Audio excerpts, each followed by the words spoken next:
Let's learn how to create realistic lighting using just one click. This is part 2 of the Blender Essentials series covering the HDRI setup. So an HDRI is basically an image that wraps around your scene and adds light from all directions. If you want to follow along, you can grab this starter file from my Patreon as well. So for the first step, we can go to the top right corner and drag it to the left to create another window. We're going to change this window to be shader editor and then change the object to be the world mode. Press N to close the extra side panel, and here in this world setting, we're going to create our HDRI setup. As you can see, the background node is already created here, and if we go to the render view by pressing Shift Z, you can see the gray color from the background node is visible. We can change it to any different color as well, and it'll update in our render view. So now we can add nodes to create our HDRI setup here. To make the process easy, we can go to Edit, Preferences, and in the add-on, we can turn on the Node Wrangler add-on. This will help us in adding all the nodes required to add an HDRI. So with the background selected, we can just press Ctrl T and all the HDRI nodes will be added. To find an HDRI image or environment, you can go to this 3dassets.1 website, and it has a lot of different options to choose. The one that I'm using in the tutorial is from Polyhaven.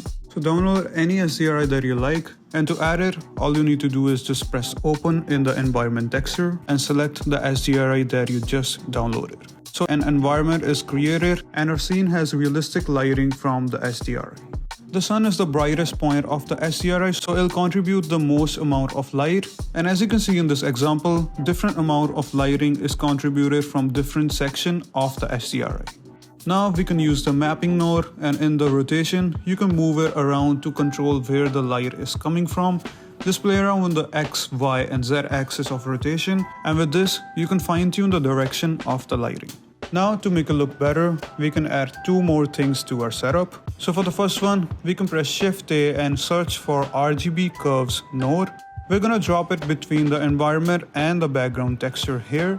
And this will help us in controlling the darkness and the brightness coming from the HDRI setup. As you can see, I've added 2 points. The bottom point is controlling the dark regions and the top point is controlling the brightness. If you want to increase the overall lighting coming from the HDRI, then you can just go to the background node and increase the strength. Here I've increased the strength a little bit to make our scene a bit brighter and just adjusted the top point of our curves so it's not over bright. Now for the second thing, we can add a bit of glow to our scene so it looks more realistic. So let's go to the top right corner here and drag it down to add another window. And I'm going to change this window to the compositor. Here you can use your mouse wheel in this menu and find this new button, and it will add the compositor nodes for us. Next, just search for a glare node by pressing Shift A and drop it between the compositor nodes. To make sure it's visible in your render view, just go to the viewport setting and make sure the compositor is set to always. Next, we can change the glare setting to be bloom and then just play around with the different settings, strength, threshold, and the size of the glare. And as you can see, it adds a nice glow to our render. So here, I made use of both these things to create a realistic setup.